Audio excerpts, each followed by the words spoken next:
मुश्किल टॉपिक है और मुझे आज भी याद है कि मरियम नवाज़ साहिबा ने जब अपनी मेडन स्पीच दी थी तो उन्होंने ये कहा था कि जो हमारी अक़लियती बरादरी है वो हमारे सर का ताज है।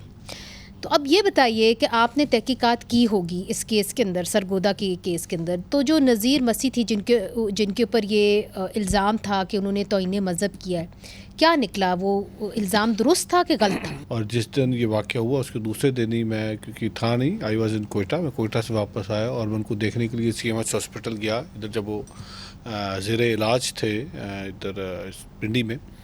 उनकी जो आज वफ़ात हुई है, सर्टनली दिल बड़ा रंजीदा है, दुखी है, क्योंकि आज वो लोग जो ऑलरेडी पाकिस्तान को सिंगल आउट करते हैं, आइसोलेट करते हैं, जो बात करते हैं कि पाकिस्तान के अंदर तशद्दुद बहुत ज़्यादा है, माइनॉरिटी सेफ़ नहीं है, और डिस्पाइट इसके कि हुकूमत पाकिस्तान, हुकूमत पंजाब, अपने मरियम साहबा का सुना कि मरियम साहबा ने फ्लोर ऑफ द हाउस कहा था कि जो अक़लियत है वो मेरे सर का ताज है। वज़ीर आज़म शहबाज शरीफ का भी यही कहना है, मियाँ नवाज शरीफ जो हमारे सदर हैं पाकिस्तान मुस्लिम लीग, मगर देखिए ना, हार्ड एविडेंस क्या निकली, तहकीकात में क्या निकला कि क्या उन्होंने ये किया था कि नहीं किया था कि गलत इल्ज़ाम? 250 से 300 के करीब लोग हैं जिनके ऊपर नामालूम लोग, जिन पे FIR 780 हुई है, और आज की उनकी वफ़ात के बाद तो फिर उन पर 302 का भी मुकदमा हो गया ना, क्योंकि जब उनकी वफ़ात हो गई तो इनमें से सर्टनली कुछ लोगों को ऑलरेडी वो गिरफ़्तार कर चुके हैं।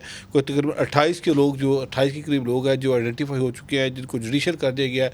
मज़ीद कोई मेरे ख्याल 34 के करीब लोग ऐसे हैं जिनको वो कल शनाख्त परेड के लिए लेके आ रहे हैं, तो तकरीबन 64 लोग हो जाएंगे, और फिर ग्रेजुअली बाकी लोग इस पर जो शामिल होएंगे वो इस प्रोसेस के अंदर आएंगे, और फिर पुलिस अपनी इन्वेस्टिगेशन करने के बाद ये फिर उसके बाद कुछ जब जेल में जाते हैं, और ये जब इनका अभी तहकीकात जो है वो नामुकम्मल है, अभी नामुकम्मल है। मगर आप कह रहे हैं कि 250 से 300 लोग ज़ेर हिरासत है? नहीं, जिनके ऊपर नाम के ऊपर FIR हुई है। अच्छा, तकरीबन कितने हिरासत में? 44 हैं जिनको। 44 को तो ऐसे लोग हैं जो मैं भी जो डाटा भी लेके आऊँ, 44 लोग ऐसे हैं जिनको बाकायदा तौर पर कर लिया गया, और उनमें से कोई तकरीबन 36 या 28 या 36 लोग, 28 या 30 लोग ऐसे हैं जिनको जुडिशल कर दिया गया जी। अच्छा, जुडिशल रिमांड, ठीक है। और जड़ावाला केस के अंदर भी हमने देखा कि ये ज़ाती मामला निकला, और जो मरकज़ी मुल्ज़मान थे जिनको कहा जा रहा था कि उन्होंने तौहीन अदालत किया है, तौहीन रसालत की है, उसके अंदर रॉकी एंड राजा थे, उनको अदालत ने बरी कर दिया। तो ये जो जिस तरह जलाओ घिराव होता है, आपको लगता है कि ये एक मुनज़्ज़म शक्ल इख्तियार कर चुका है 2017 के बाद, और एक ख़ास जो एक सियासी रिलीजियस ग्रुप है वो इसके अंदर उभर के सामने आया है? देखिए, इसमें कोई शक नहीं कि मोस्टली जब कोई केसेस मिलेंगे ये ऐसी जगहों पे मिलेंगे जो पॉवर्टी स्ट्रिकन एरियाज़ हैं, जहाँ पे बहुत ज़्यादा हमारी क्रिश्चियन कम्युनिटी या हमारे हिंदू भाई या बाकी जो माइनॉरिटीज़ हैं, और वहाँ पे एक छोटी सी बात होती है तो ये बड़ा आसान है आप किसी के ऊपर भी, और ये सिर्फ इसमें ये नहीं कि माइनॉरिटी टारगेट हुई है, आपको पता है इसमें बहुत सारे हमारे मुसलमान भाई भी टारगेट हुए हैं। माइनॉरिटी ने माइनॉरिटी के ऊपर भी ब्लास्फेमी लगा। मेरे पास पिछले दिनों केस आया कि एक दामाद हमारा जो क्रिश्चियन कम्युनिटी का था, उसने अपने ससुर के ऊपर ब्लास्फेमी करा। आपको नहीं लगता कि ये ऑर्गेनाइज तरीके से हो रहा है, बाकायदा मुनज़्ज़म तरीके से ये हो रहा है? और इस पे उस तरीके से नहीं है, बट सर्टनली जो आपने एक बात की है कि बड़ा इजी है, तो आपकी अगर किसी के साथ ज़ाती रंजिश, अब ये देखिएगा इसमें भी जो आई है वो मुझे जो मैं गया हूँ सरगोदा में तो पता लगा कि उनकी जो लोग वहाँ पे मौजूद थे, अच्छा, उनकी 2-3 दिन पहले शायद किसी बात पे एक दूसरे के साथ तू तकरार हुई है, अच्छा, लड़ाई हुई है, और उस बंदे ने कहा जी मैं तो निबड़ लाँगा, तो देख लाँगा, एंड देन दूसरे तीसरे दिन ही होगा। अब देखिए ये इस तरह नहीं कि सुबह वाक़या मुस्लिम कम्युनिटी से थे, वो मुस्लिम कम्युनिटी से थे। अब ये ऐसा नहीं है कि आपने 2 मिनट पहले वाक़या और लोग 1500 इकट्ठे हो गए, तो सर्टनली मुनज़्ज़म ही हो गया ना, कि आपने 3-4 दिन पहले आपकी किसी बात पर किसी से नाराज़गी हुई है, लड़ाई हुई है, और आपने फिर उसका, तो इसके कोई सियासी मजहबी पार्टी का कोई अमल दखल? मैं अभी स्टेज पे कुछ कह नहीं सकता, क्योंकि अभी जब तक तफ्तीश पूरी नहीं हो जाती, तहकीकात पूरी नहीं हो जाती, बड़ा ही काबिल वक्त होएगा कि मैं ये किसी को मौरूद इल्ज़ाम ठहराऊँ कि है या नहीं है। ये मेरा ख्याल जब पूरी इन्वेस्टिगेशन होगी, इन्वेस्टिगेशन की रिपोर्ट आती है, अभी देखिए ना जड़ा वाले का हम यही कहते हैं कि इन्वेस्टिगेशन आ जाए तो फिर पता लग जाएगा। अभी तक पूरी इन्वेस्टिगेशन रिपोर्ट अभी सामने नहीं आई, जैसी सामने मगर जो मरकज़ी मुल्ज़मान थे जिनके बारे में कहा जा रहा था कि जी इन्होंने तौहीन रसालत की है, उनको तो कोर्ट ने बरी कर दिया। अब हमारे साथ लाला रॉबिन साहब, आप शायद जानते हो, लाला डैनियल रॉबिन साहब हमारे साथ मौजूद हैं, फैसलाबाद में इंसानी हकूक़ के कारकुन हैं। लाला रॉबिन साहब, जड़ावाला केस के अंदर क्या हुआ? रॉकी और राजा, जिनको कहा जाता था कि ये मरकज़ी मुल्ज़िम हैं, इन्होंने जो है तौहीन रसालत की है, उनको अदालत ने बरी कर दिया, कहा कि ये गुनाहगार नहीं हैं, बेकसूर हैं। जड़ावाला में तो ये है कि अब जो है जी, वो जो मुद्दई हैं मुकदमात के, उनको थ्रेट किया जा रहा है ان کو پورے گاؤں میں جو کرسچن رہتے ہیں ان کو تھریٹ کیا جا رہا ہے. ایک ادھر نمبردار صاحب ہیں محمد آصف صاحب, ٹھیک ہے, کہ کسی طریقے سے ان کے ساتھ اپنا کوئی لڑائی جھگڑا بنا کے صرف اتنا کہنے پہ کہ جی جس نے ہمارے گھر جلائے تھے وہ جناب آ گیا دبئی سے, اس کو پکڑ لیں. یہ صورتحال ہے, ٹھیک ہے نا.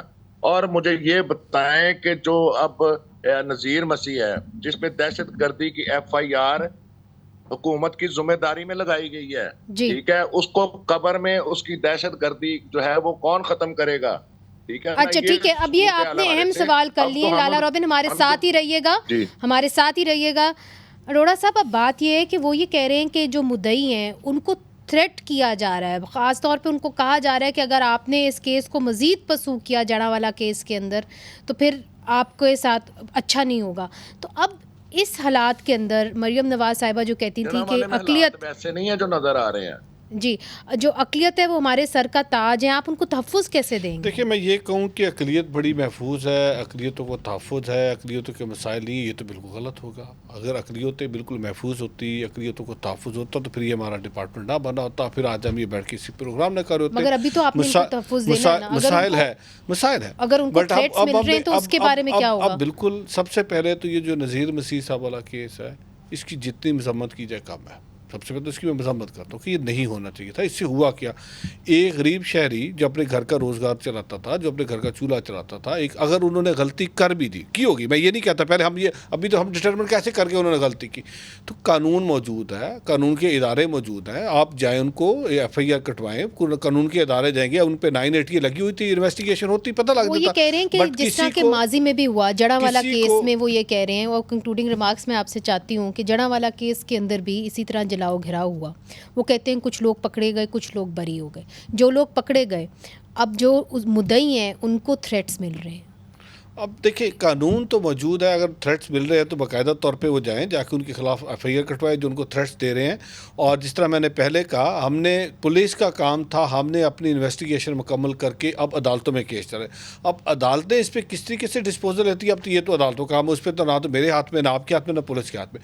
نہ عدالتوں نے یہ دیکھنا ہے کہ جتنے کیسز ان کے پاس آئے ہیں ان کو کس طریقے سے دیکھنا ہے. لائک وائز یہ جو کیس جو میں نے کہا تھا, یہ جو نذیر مسیح صاحب والا کیس ہے, جس طرح میں نے پہلے کہا, میں اس کی مذمت بھی کرتا ہوں, میں خود ان کو جا کے ملا ہوں, میں خود جا کے ان کو CMH میں دیکھا ہوں, بٹ اس پہ اب پولیس اپنی انویسٹیگیشن پوری کر رہی ہے. بٹ ہم اس کے ساتھ دیکھیں, یہ واقعہ ہوا اور ہم اس وقت پنجاب کے اندر یا پاکستان کے اندر جو تشدد پسندانہ رویہ ہے وہ تو ہے, اسی لیے تو ہم بیٹھ کے ریلیجیس ہارمونی کی, ٹالرنس کی, کو ایگزسٹنس کی بات کرتے ہیں. میرا ڈپارٹمنٹ بھی اس پہ کام کر رہا ہے, باقی بھی پنجاب کے اندر جتنے محکمے کام کرتے ہیں, CM صاحبہ کا بھی یہی فوکس ہے. مگر جب تک آپ لوگوں کو کیفر کردار تک نہیں پہنچائیں گے نا, اب وہ عدالتوں کا کام, آپ کیسے کہہ سکتے ہیں کہ جی یہاں پہ لوگ محفوظ ہیں؟ آپ کی خود لا کو سمجھتی ہیں, آپ خود لا گریجویٹ ہیں, آپ لا کی آپ کے گھرانے سے لا, یہ تو اب ہمارا کام نہیں ہے, وہ تو اب کام ہے عدالتوں کا. شواہد لانا تو آپ کا کام ہے. ہم نے شواہد دیے, کیا ہم نے شواہد جڑا والے کیس میں دی, اور اس میں بھی جب انویسٹیگیشن ہو رہی ہے, میری آج RPO صاحب سے یہی بات ہوئی ہے کہ RPO صاحب جو حقیقت ہے, آپ جب 780 آپ نے لگائی اور آج ان پہ 302 بھی لگنے جا رہی ہے, تو آپ نے عدالت کو فیسیلیٹیٹ کرنا ہے اور آپ نے عدالت کو شواہد وہ دینے جو حقیقت پہ مبنی ہے. کسی شواہد کو آپ نے یہ نہ کہ ٹیمپر کر کے دیں یا آپ شواہد کے اندر دیتے ہوئے آپ کچھ کریں, یہ ہمارا کام ہے. ہاں, بٹ عدالتوں نے ان کو سزا دینی ہے, سزا اور سزا جو ہے وہ عدالتوں کا, وہ ہمارے ہاتھ میں نہیں ہے. تو ہم تو چاہتے ہیں, بٹ عدالتوں سے بھی یہ ایکسپیکٹ کرتے ہیں کہ اس طرح کے کیسز کو جب تک عدالتیں دے ول ناٹ کم فارورڈ, اور وہ ہمیں اس پہ مدد اور معاونت نہیں کریں گی. کیا ہو رہا ہے, بہت سارے ایسے کیسز ہیں جن میں لوگ پکڑے جاتے ہیں, گرفتار ہوتے ہیں, بم بلاسٹ کے ایسے بہت سارے کیسز ہیں اور لوگ چھوٹ جاتے ہیں. تو ہم تو عدالتوں سے یہی چاہتے ہیں کہ آپ لوگوں کو انصاف دیں, اور لوگ آپ کی طرف دیکھ رہے ہیں. جی چلیں, بہت بہت شکریہ رمیش سنگھ صاحب, it's not an easy case. بہت بہت شکریہ لالا روبن صاحب, آپ نے ہمیں فیصل آباد سے جوائن کیا.